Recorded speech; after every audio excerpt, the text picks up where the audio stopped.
Let's talk about the 3 key nutrient deficiencies that are involved in sciatica. And if you took these 3 nutrients, the chances of you getting better are pretty darn high. And then at the end, I want to show you 2 amazing stretches that don't stretch the muscles per se.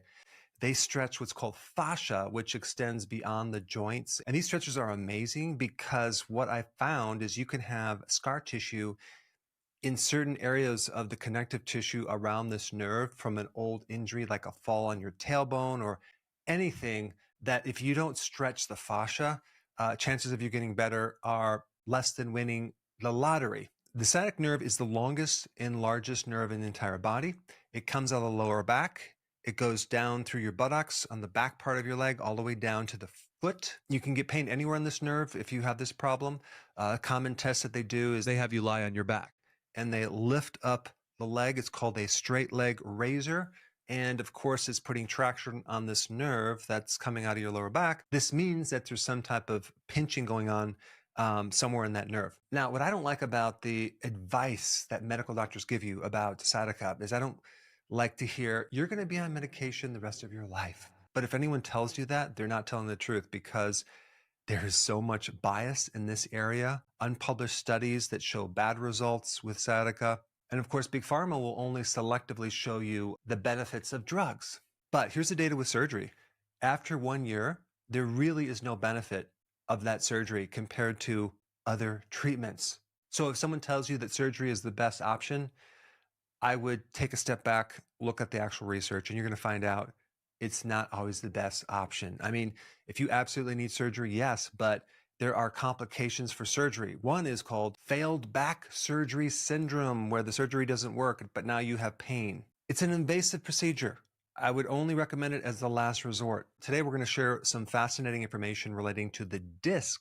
90% of sciatica pain involves your disc. You also hear that 90% of the time, someone with sciatica will pretty much resolve their symptoms if they do nothing within 6 weeks. It's very interesting to me that sciatica pain gets worse during the winter months, which gives you a big clue with the first nutritional deficiency I'm going to talk about, and that is a vitamin D deficiency. This whole concept of using like 600 to 800 IUs or even 2,000 IUs is not going to work if you have some type of serious inflammation. And so right off the bat, all the research that's using low doses of vitamin D is invalid. The second thing, and this is really interesting, if you're taking vitamin D on a weekly basis and not on a daily basis, you're not going to see consistent results at all. There's actually 2 different systems of vitamin D, one for calcium and bone and another one for everything else. And that everything else dosage needs to be higher, and it needs to be taken daily. So the first thing you need to know about vitamin D is that the disc has a lot of vitamin D receptors, because if they have metabolic syndrome, if they're a pre-diabetic, unless they're taking large amounts of vitamin D3, it's not going to really penetrate and go into the disc. Just think about, what is the number 1 symptom of a vitamin D deficiency? Lower back pain. Why do you think that is? That's because the discs need vitamin D desperately. And when you don't have vitamin D, everything kind of falls apart. Vitamin D is the most potent anti-inflammatory that exists. It's similar to prednisone, which acts as an anti-inflammatory. But vitamin D does a similar thing, but without the side effects. Vitamin D also has a function of repair. The nerves, as well as the disc, as well as the connective tissue, as well as the muscles. So we got the vertebra here, have the disc in between, the nerve, another vertebra right here. If there's any problem in this canal, but vitamin D is essential to support that disc. All right, so vitamin D is the first nutrient deficiency involved with sciatica. The second deficiency that's involved with sciatica is a magnesium deficiency. So if you have some type of arthritis or what is called stenosis of that spinal cord, so all the extra calcium deposits, arthritis is controlled by magnesium. Now, this also applies to muscles as well. Think about it like this. Calcium controls the muscle contracting. Magnesium controls the muscle relaxing. So having enough magnesium is going to be really important in keeping all the muscles in a relaxed state.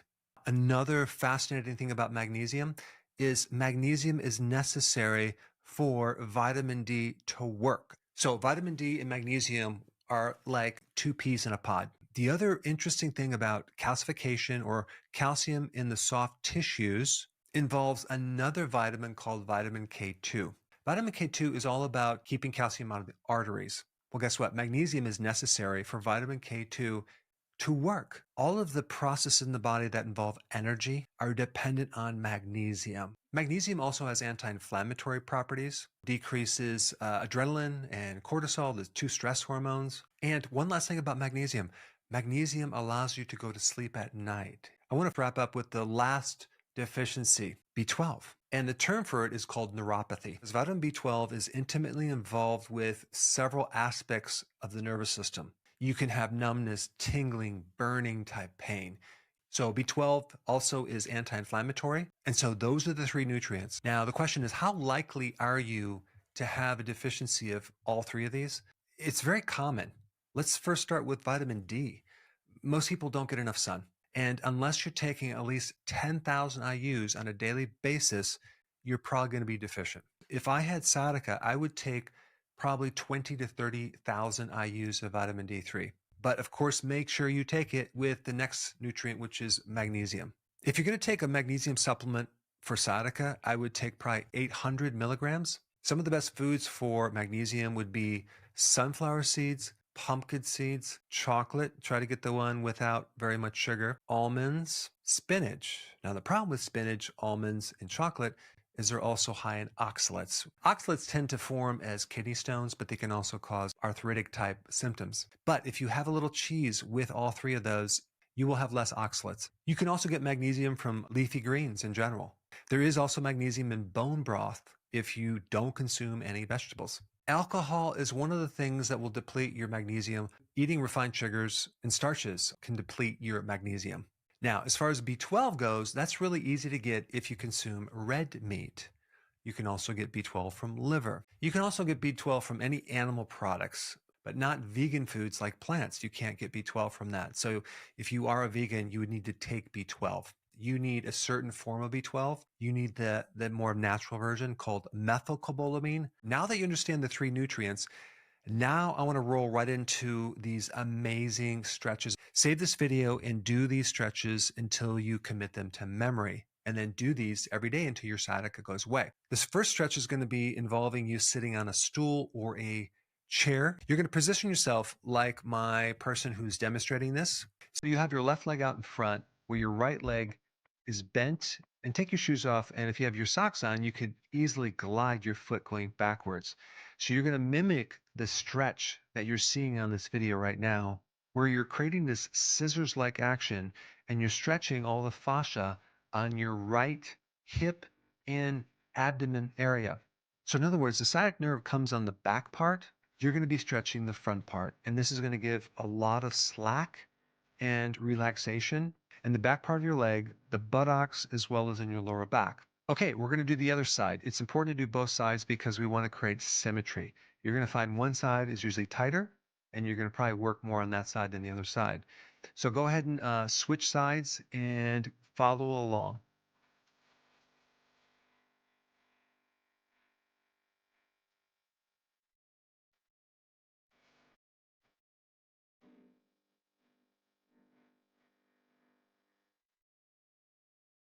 Okay, for the last exercise, you're going to be standing, you're going to hold on to something. And you're going to basically start with your left foot. You're going to bring your foot up on your back, and you're going to hold your foot, and you're going to stretch the front side of your thigh. Go ahead and follow along with this stretch.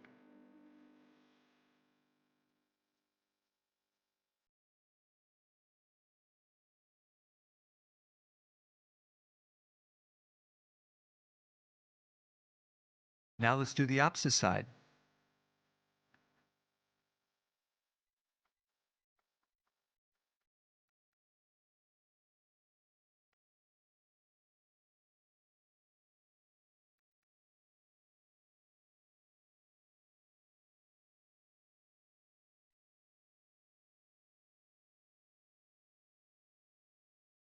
All right, so now you have the information about the three most important nutrients to support the sciatic nerve, as well as two very powerful myofascial stretches. So combine both of these together to say goodbye to your sciatic nerve pain.